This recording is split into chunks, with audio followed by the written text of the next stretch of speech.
Faltavam 3 meses para meu 30º aniversário e eu estava parada diante do espelho do banheiro, chorando sem entender por quê. Meu rosto estava pálido, os olhos inchados, mas não havia motivo claro para aquelas lágrimas. Eu devia estar feliz. Meu currículo nunca esteve tão bom. Eu acabara de ser aceita num evento internacional. Mas tudo parecia vazio. Naquela manhã, o sol entrava pela janela com uma luz fria, como se nem ele tivesse vontade de brilhar. Eu me arrastei até o sofá, sentindo meu corpo pesado, como se carregasse uma mochila cheia de pedras que ninguém mais conseguia ver. O celular vibrou. Uma foto de um amigo em Paris, outra de uma colega com seu novo cargo. Sorrisos, conquistas, certezas. E eu ali, sem saber sequer o que queria tomar no café da manhã. Tentei me convencer de que era só uma fase passageira. Todo mundo tem dias assim, repeti mentalmente. É normal ficar inseguro antes dos 30. Mas a verdade é que eu já vinha me sentindo assim há meses, talvez até anos. Só que sempre achei que bastava persistir. Que se eu continuasse andando na mesma linha, algo ia se encaixar. Só que nada se encaixou. E ali naquele silêncio opressivo da minha sala, eu comecei a perceber. Eu não sabia mais quem eu era. Eu me pegava lembrando com saudade dos meus 25 anos, daquela energia, daquela certeza de que tudo tinha um lugar certo. Tinha cadernos cheios de listas, livros que queria ler, lugares que sonhava visitar, projetos acadêmicos que iam mudar o mundo. Eu acreditava que bastava estudar, persistir, seguir as etapas certas. Mas agora, ao folhear aquelas páginas, era como se lesse a letra de uma música que não cantava mais. As vozes do passado ecoavam dentro de mim, duras e cobrando respostas. Você já tem quase 30, precisa decidir seu futuro. Seus pais trabalhavam desde os 20 para construir algo real. Eram frases que eu nunca ouvira exatamente assim, mas que internalizei como verdadeiras. Só que cada uma delas parecia aumentar esse peso no meu peito, como se eu estivesse atrasada para uma vida que nem sabia mais se queria. Foi numa aula qualquer que tudo desmoronou. Eu estava falando sobre teorias sociais, escrevendo na lousa, quando percebi que mal escutava minhas próprias palavras. Os sons pareciam distantes, abafados. Meu coração acelerou, minha mão tremia segurando o giz. Olhei para os rostos ali na frente e pensei, e se todos perceberem que eu não pertenço mais a esse lugar? Voltei para casa sem dizer nada a ninguém. Entrei no chuveiro com as roupas e chorei em silêncio, sem entender por que tudo parecia tão pesado.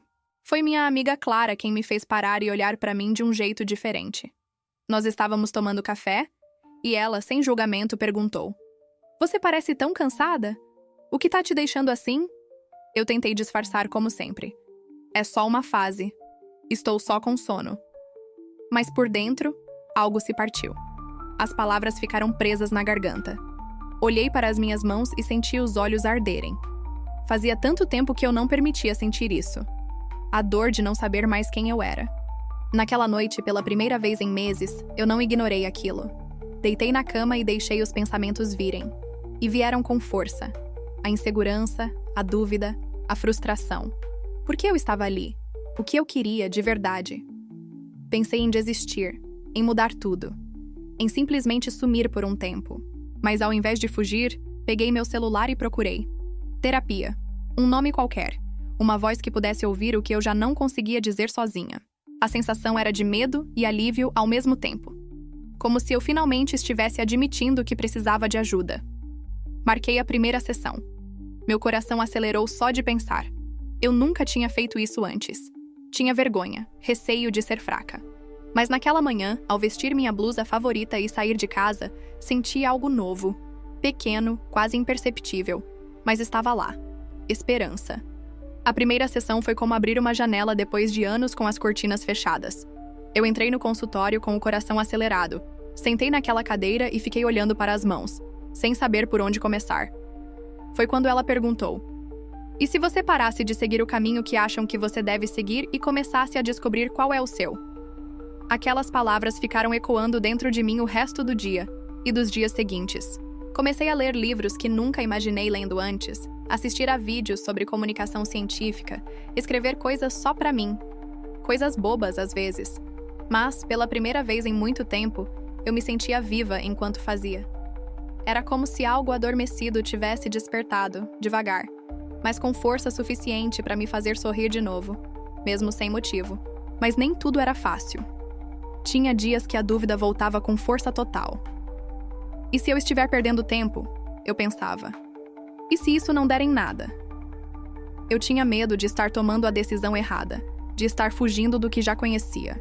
Só que agora, ao invés de ignorar esses sentimentos, eu os escutava. E seguia em frente mesmo assim. Porque aprendi que não preciso ter todas as respostas. Apenas preciso continuar buscando. Hoje, aos 30, não tenho todas as respostas. Tenho dias bons e outros nem tanto.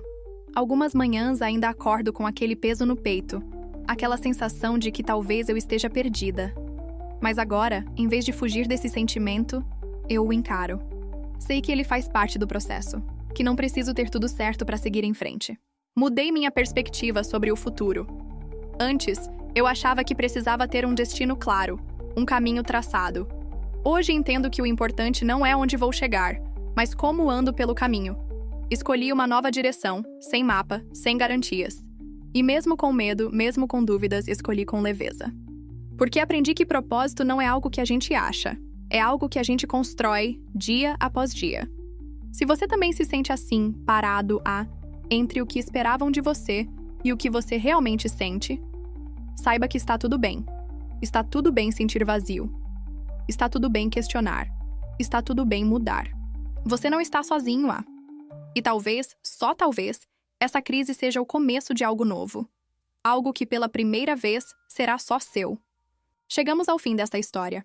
E eu agradeço por você ter ficado comigo. Se estas palavras encontraram um lugar aí dentro, talvez você também encontre algo especial em outras narrativas que compartilhamos aqui no O Eco da Sua Força. Fica o convite para continuar essa caminhada conosco, explorando os próximos vídeos. E para que possamos seguir juntos, convido você a se inscrever no canal.